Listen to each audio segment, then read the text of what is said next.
ಏನು ಅನ್ನಲಿಲ್ಲ, ತಂದೆ ಏನು ಅನ್ನಲಿಲ್ಲ. ಅವರ ಇದು ಮಳತಾಯಿ ಏನಂದ್ರು, ನೀನು ಕೂತ್ಕೊಂಬೇಡ, ನಿನ್ಗೆ ಅಧಿಕಾರ ಇಲ್ಲ ಅಂತ ಹೇಳಿದ್ರು. ಯಾರಿಗೆ? ಧ್ರುವ ಮಹಾರಾಜ್ಗೆ. ಧ್ರುವ ಮಹಾರಾಜ್ಗೆ ಕೋಪ ಬಂದ್ಬಿಡ್ತು. ಹೃದಯ ಹಂಗೆ ಇದು ಏನು ಹೊಡೆದೋಗಂಗೆ ಆಯ್ತು ಅವ್ರಿಗೆ. ಏನು ನನ್ನ ತಂದೆ ಒಂದು ತೊಡೆ ಮೇಲೆ ನಾನು ಕೂತ್ಕೊಂಡ್ರೆ ಇವ್ರಿಗೇನು ಬಂದಿತ್ತು, ಇವ್ರಿಗೆ ಯಾಕೆ ಸಿಟ್ಟು ಬರ್ತಾಯ್ತೆ ಅಂತೇಳಿ ಕೋಪ ಮಾಡಿಕೊಂಡು ಹೊರಟೋಗ್ಬಿಟ್ರು. ಚಿಕ್ಕ ಮಕ್ಕಳೆಲ್ಲ ತುಂಬ ಇದು ಮನಸ್ಸು ಏನಾದರೂ ಅವ್ರಿಗೆ ಇದು ಹರ್ಟ್ ಆಗ್ಬಿಟ್ರೆ ರೋಷ ಇದು ಹೊಟ್ಟೋಗ್ಬಿಡ್ತಾರೆ, ಸಿಟ್ಟು ಬಂದ್ಬಿಡ್ತಾರೆ. ಆಮೇಲೆ ತಾಯಿ ಹತ್ರ ಹೋಗಿ ಕೇಳಿದ್ರು. ತಾಯಿ ತುಂಬ ದೇವತೆ ಅಂತ ಅವರು. ಅವರು ಸುನೀತಿ ಅವ್ರ ತಾಯಿ ಹೆಸರು, ಸುರುಚಿ ಅವ್ರ ಚಿಕ್ಕಮ್ಮ. ಸುನೀತಿ ಹತ್ರ ಹೋಗಿ ಹೇಳ್ತಾರೆ. ಆವಾಗ ತಾಯಿ ಹೇಳ್ತಾರೆ, ನೋಡಪ್ಪ ಅದ್ರ ಬಗ್ಗೆ ನೀನೇನು ಚಿಂತೆ ಬೀಳ್ಬೇಡ, ನಿನಗೇನು ಬೇಕು ಇವಾಗ, ನಾನು ಯಾಕೆ ಕೂತ್ಕೋಬಾರದು, ನೀವು ಹೇಳಿ ನನಗೆ ಉತ್ತರ ಕೊಡು ಅಂತ ಸುನೀತಿ ಹೇಳ್ತಾರೆ. ಸುನೀತಿ ಹೇಳುವಾಗ ಸುನೀತಿ ಏನು ಮಾಡ್ತಾರೆ, ನೀನು ಏನು ಮಾಡಬೇಡ, ಭಗವಂತನ ಹತ್ರ ಹೋಗಿ ಕೇಳು, ಅವರೇ ನಿಮ್ಗೆ ಉತ್ತರ ಕೊಡ್ತಾರೆ ಅಂತ ಹೇಳುವಾಗ ಇವ್ರೇನ್ ಮಾಡ್ತಾರೆ, ಸರಿ ನಾನು ಭಗವಂತನ ಹತ್ರ ಹೋಗ್ತೀನಿ. ಅಂದ್ರೆ ಯಾವ ತಾಯಿ ಮಗನಿಗೆ ಭಗವಂತನ ಹತ್ರ ಹೋಗೋಕೆ ನೀನು ವನಕ್ಕೆ ಹೋಗಿ ನೀನು ಇದು ಭಗವಂತನ ಬಗ್ಗೆ ಭಕ್ತಿ ಸೇವೆ ಮಾಡು ಅಂತ ಯಾರು ಹೇಳಲ್ಲ. ಆದ್ರೆ ಇವರು ಸ್ವತಃ ತನ್ನ ಮಗನಿಗೆ ಹೇಳ್ಕೊಡ್ತಾರೆ, ನೀನು ಹೋಗಿ ಭಗವಂತನ ಹತ್ರ ಹೋಗಿ ಕೇಳು, ಎಲ್ಲಿದ್ದಾರೆ ಭಗವಂತ ಅಂದ್ರೆ ನೀನು ಈ ತರ ವನವಾಸಕ್ಕೆ ಹೋಗಿ ಅಲ್ಲಿ ಧ್ಯಾನ ಮಾಡು, ಭಗವಂತನ ನಾಮ ಹೇಳು. ಆವಾಗ ಇವರೇ ಧ್ರುವ ಮಹಾರಾಜ್ ಹೇಳ್ತಾರೆ, ಏನ್ ಮನಸ್ಸಲ್ಲಿ ತಿಳ್ಕೊಂಡಿರ್ತಾರೆ ಅಂದ್ರೆ ಇದೇ ತರ ನೀವು ಕೇಳ್ದಂಗೆ, ನನಗೆ ನನ್ನ ತಂದೆ ರಾಜ್ಯ ಇದೆಯಲ್ಲ, ಆ ರಾಜ್ಯಕ್ಕಿಂತ ಸಾವಿರಾರಷ್ಟು ದೊಡ್ಡದಾಗಿ ರಾಜ್ಯ ನನಗೆ ಬೇಕು. ಅಂದ್ರೆ ಅವ್ರ ತಾತ ಯಾರು ಅಂದ್ರೆ ಮನು ಅವರ ತಂದೆ ಯಾರಂದ್ರೆ ಬ್ರಹ್ಮ. ನನ್ನ ಏನು ಗ್ರೇಟ್ ಗ್ರ್ಯಾಂಡ್ ಫಾದರ್ ಏನ್ ಹೇಳ್ತೀರೋ ಗೊತ್ತಿಲ್ಲ ನೀವು ಕನ್ನಡದಲ್ಲಿ, ಮುತ್ತಾತನಿಗಿಂತ ದೊಡ್ಡ ರಾಜ್ಯ ನನಗೆ ಬೇಕು ಅಂತ ಕೇಳ್ತಾರೆ ಭಗವಂತನ ಹತ್ರ. ಆ ತರ ಧ್ಯಾನ ಮಾಡ್ತಾರೆ, ಆ ತರ ಧ್ಯಾನ ಇಟ್ಕೊಂಡು ಭಕ್ತಿ ಸೇವೆ ಮಾಡ್ತಾರೆ. ಓಂ ನಮೋ ಭಗವತೆ ವಾಸುದೇವಾಯ ಅಂತ ಆ ನಾಮ ಜಪ ಮಾಡ್ತಾರೆ. ಮಾಡ್ತಾ 6 ತಿಂಗಳು ಮಾಡ್ತಾರೆ. ಆ ತರ ಒಂದೊಂದು ತಿಂಗಳು ಒಂದೊಂದು ತಪಸ್ನ ಅವರು ಇದು ಮಾಡ್ತಾರೆ, ಒಂದು ಘೋರವಾದ ತಪಸ್ಸು ಮಾಡ್ತಾರೆ. ಮೊದಲನೇ ತಿಂಗಳು ನೀರು ಕುಡಿಯಲ್ಲ, 2ನೇ ತಿಂಗಳು ಬರೇ ಎಲೆಗಳು ಮಾತ್ರ ತಗೊಂತಾರೆ, 3ನೇ ತಿಂಗಳು ಬರೀ ಹಣ್ಣುಗಳು ತಗೊಂತಾರೆ. ಆ ಥರ 4ನೇ ತಿಂಗಳು ಏನು ತಗೊಳಲ್ಲ, ಬರೀ ಗಾಳಿನ ಇದು ಶ್ವಾಸ ಮಾಡ್ತಾ ಇರ್ತಾರೆ. 5-6ಗೆ ಅವರು ತಪಸ್ಯ ಘೋರವಾಗಿ ಎಲ್ಲ ದೇವತೆಗಳು ಬಂದು ಬ್ರಹ್ಮ ಹತ್ರ ಹೋಗ್ಬಿಡ್ತಾರೆ. ಬ್ರಹ್ಮ ಹತ್ರ ಹೋಗಿ ಹೇಗಾದ್ರೂ ನೀವು ನಮ್ಮನ್ನು ಕಾಪಾಡಬೇಕು. ಯಾವುದೋ ಒಂದು ಹುಡುಗ, ಒಬ್ಬ ಚಿಕ್ಕ ಬಾಲಕ ಏನ್ ಮಾಡ್ತಾ ಇದ್ದಾನೆ, ಘೋರವಾದ ತಪಸ್ಸು ಮಾಡೋದ್ರಿಂದ ಎಲ್ಲ 14 ಲೋಕಗಳು ಏನಾಗ್ಬಿಟ್ಟಿದೆ ಅಂದ್ರೆ ಶ್ವಾಸ ಮಾಡಕ್ಕಾಗ್ತಾ ಇಲ್ಲ, ಅಷ್ಟು ಘೋರವಾದ ತಪಸ್ಸೆ ಇದೆ. ಅದಕ್ಕೆ ದಯವಿಟ್ಟು ನೀವೇನಾದ್ರೂ ಒಂದು ಮಾಡಬೇಕು. ಯಾಕಂದ್ರೆ ಎಲ್ಲ ಲೋಕಗಳು ಅಲ್ಲಾಡ್ತಾ ಇದೆ, ಅವ್ರ ಕೈಲಿ ಏನು ಬದುಕಕ್ಕೆ ಆಗ್ತಾ ಇಲ್ಲ. ಶ್ವಾಸ ಇದ್ರೆ ಹೆಂಗ್ ಮಾಡ್ತೀವಿ ನಾವು, ಏನ್ ಮಾಡಕ್ಕಾಗತ್ತೆ? ಅದಕ್ಕೆ ಬ್ರಹ್ಮ ಏನ್ ಮಾಡ್ತಾರೆ, ಭಗವಂತನ ಹತ್ರ ಹೋಗಿ ನೋಡಪ್ಪ ಈ ತರ ನೋಡಿ ಸ್ವಾಮಿ ಈ ತರ ಆಗ್ತಾ ಇದೆ. ಬ್ರಹ್ಮ ಕೂಡ ಡೈರೆಕ್ಟ್ ಆಗಿ ನೋಡಕ್ಕಾಗಲ್ಲ ಭಗವಂತನ. ಕ್ಷೀರಸಾಗರ ಹತ್ರ ಹೋಗಿ ಇದು ಪುರುಷ ಸೂಕ್ತನ ಚಾಂಟ್ ಮಾಡ್ಬೇಕು. ಆ ಪುರುಷ ಸೂಕ್ತ ಜಪ ಮಾಡುವಾಗ ಏನಾಗ್ತದೆ, ಭಗವಂತ ತನ್ನ ಧ್ವನಿಯಿಂದ ಭಗವಂತನ ಬ್ರಹ್ಮನಿಗೆ ಹೇಳ್ತಾರೆ, ನಾನೀಗ ಅಲ್ಲಿ ಹೋಗ್ಬಿಟ್ಟು ಅವ್ರಿಗೆ ದರ್ಶನ ಕೊಡ್ತೀನಿ ಅಂತ ಹೇಳುವಾಗ ಚತುರ್ಭುಜ ಒಂದು ರೂಪದಲ್ಲಿ ಭಗವಂತ ಬಂದು ತನ್ನ ಶಂಕು ತಗೊಂಡು ಆ ಧ್ರುವ ಮಹಾರಾಜ ಶಿರಸ್ಸಿಗೆ ತಾಕ್ತಾರೆ. ಆ ತಾಕಿದ ತಕ್ಷಣ ಧ್ರುವ ಮಹಾರಾಜನಿಗೆ ಏನಾಗುತ್ತೆ ಅಂದ್ರೆ ಸಂಪೂರ್ಣವಾಗಿ ಆತ್ಮಶುದ್ಧಿ ಆಗ್ಬಿಡುತ್ತೆ, ಚಿತ್ತ ಶುದ್ಧಿ ಆಗ್ಬಿಡುತ್ತೆ. ಭಗವಂತನ ಒಂದು ಸ್ಪರ್ಶ ಅಲ್ವಾ, ನೋಡಿದ ತಕ್ಷಣ ಕೆಲವರು ಇದಾಗ್ಬಿಡ್ತಾರೆ. ಅಂತದ್ದು ಶಂಕ ತಗೊಂಡು ಅವರ ಶಿರದ ಮೇಲೆ ಸ್ಪರ್ಶ ಮಾಡಿದ ತಕ್ಷಣ ಧ್ರುವ ಮಹಾರಾಜಿಗೆ ಎಲ್ಲಿಲ್ದಿರ ಒಂದು ತೇಜಸ್ ಬಂದ್ಬಿಡುತ್ತೆ. ಅವರ ತಾಮರ ಬಾಯಿನಲ್ಲಿ ಭಗವಂತನ ಏನು ಎಷ್ಟು ಇದು ಬೇಕೋ ಅಷ್ಟು ಶಾಸ್ತ್ರದಲ್ಲಿ ತಗೊಂಡು ಅವ್ರನ್ನ ಕೀರ್ತನೆ ಮಾಡ್ತಾರೆ. ಭಗವಂತನ ಮಾಡ್ತಾ ಏನಾಗುತ್ತೆ, ಆಮೇಲೆ ಇವರು ಭಗವಂತ ವಾಸುದೇವರು ಏನು ಹೇಳ್ತಾರೆ, ನೀನು ಏನು ಚಿಂತೆ ಬೀಳ್ಬೇಡ, ನಿನ್ನ ತಂದೆಗಿಂತ ನಿನಗೆ ಸಾವಿರಾರಷ್ಟು ದೊಡ್ಡ ರಾಜ್ಯ ನೀನು ಕೊಡ್ತೀನಿ, ಏನ್ ಮಾಡ್ತೀನಿ, ಧ್ರುವಲೋಕ ನಿನಗೆ ಸೃಷ್ಟಿ ಮಾಡ್ತೀನಿ ಅಂತ ಹೇಳ್ತಾರೆ. ಧ್ರುವಲೋಕ, ಅದೇ ಧ್ರುವ ನಕ್ಷತ್ರ.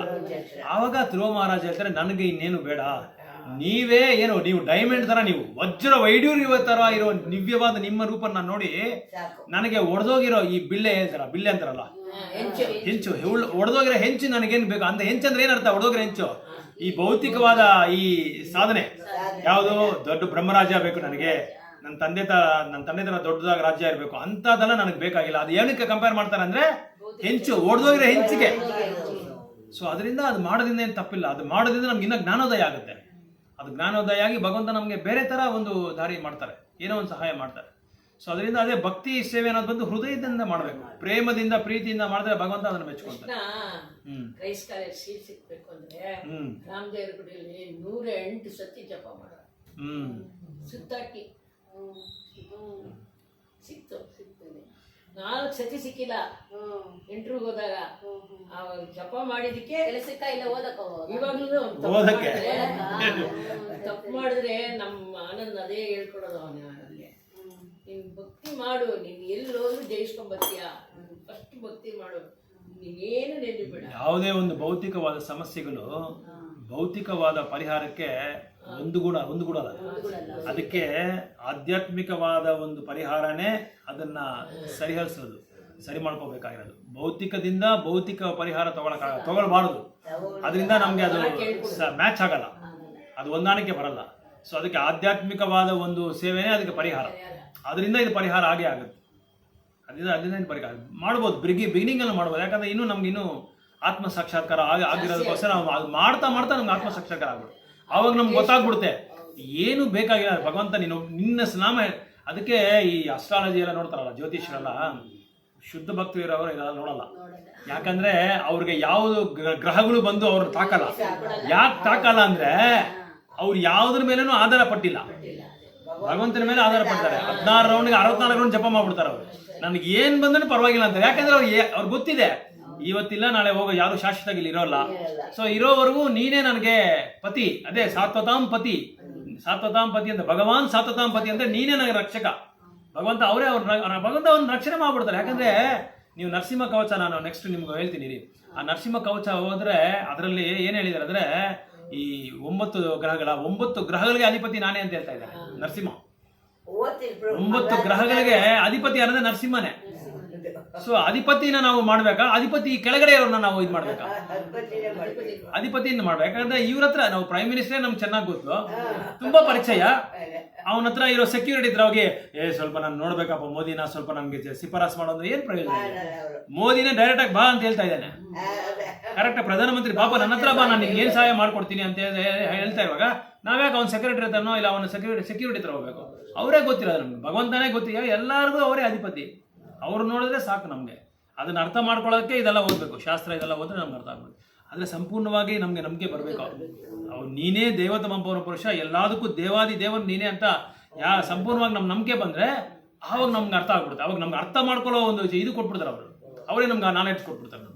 ಮಾಡ್ಬೋದು 16 ರೌಂಡ್ ನೀವು ಮಾಡದೆ ಖಂಡಿತವಾಗಿ ಎಲ್ಲ ಸಮಸ್ಯೆ 100% ಮಾಡಬೇಕು, ಮಾಡಲೇಬೇಕು.